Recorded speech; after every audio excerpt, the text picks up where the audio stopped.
So we've just made it onto the land back from Grain Tower. We were just within probably the last 10 minutes before the tide covered the pathway, so I'm glad that we actually made it back when we did. It's now completely covered. Joe's here as well. So what are we going to be looking at next? Well, now we're heading to the Grain Dummy Battery, which is just on land, close proximity to the fault. There's no tunnels or anything here now. I believe there was before, but it's been filled up.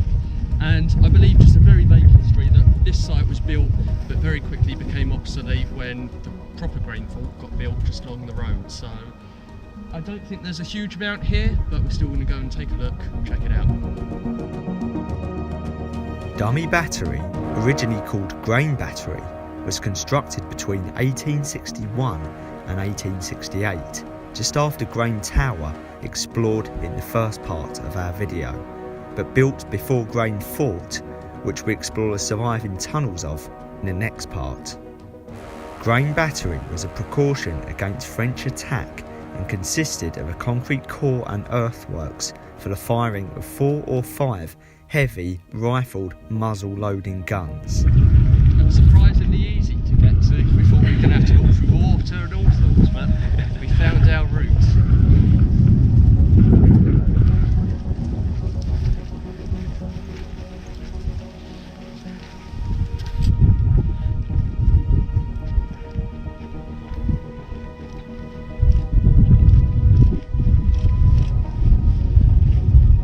This down here looks like one of the gun emplacements. That's the holdfast down there, which would have held the gun onto the ground. I mean, it must have been, doesn't look like it would have been that big, but some of the guns they used at that time period were absolutely massive. You've got a brilliant view over to out into the water. I guess that's why the fort is quite high up. The other thing as well, from here you can see the mound of one fort and 2 actual other ones. So if you've got all those powerful ones, this one, if it has smaller weapons, quite quickly becomes obsolete. So I mean, in terms of views, it doesn't get that much better than this. Great view. I mean, you've got Grain Tower there, and you've got another one of the forts by the looks of it. That's Sheerness, I think. Cool. There you go. Interesting stuff.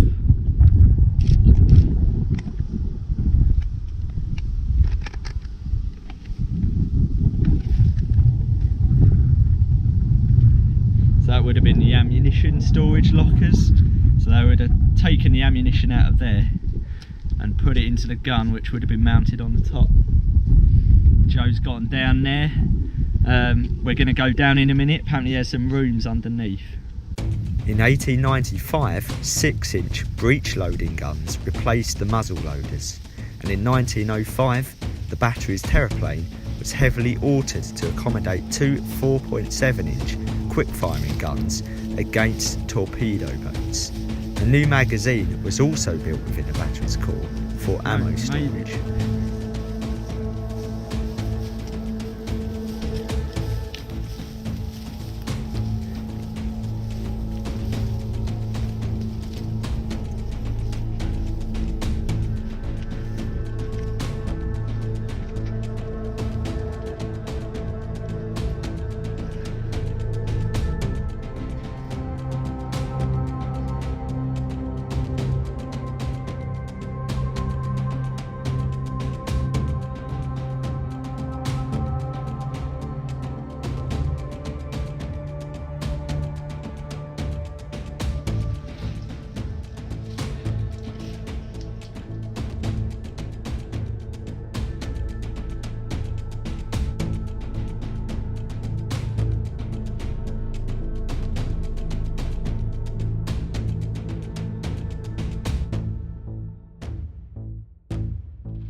one of the things that the guys just spotted is this 1905. So it's either the date of when the whole fort was built or just this bit. I would guess just this bit because it seems a little bit too late, but then if the whole fort was built then, that might explain why it quickly became obsolete. But it's great to still have this here.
So assuming that that was the original moat used to actually, well, possibly to defend the battery from the sea.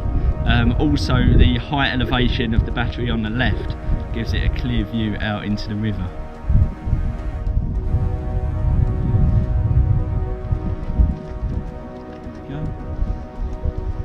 Made it.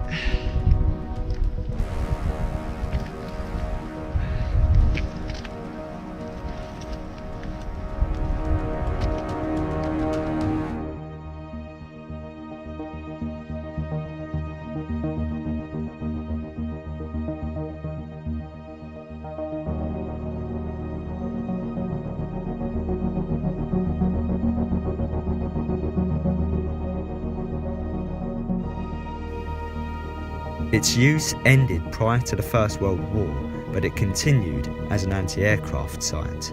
It was partially demolished in the 1950s.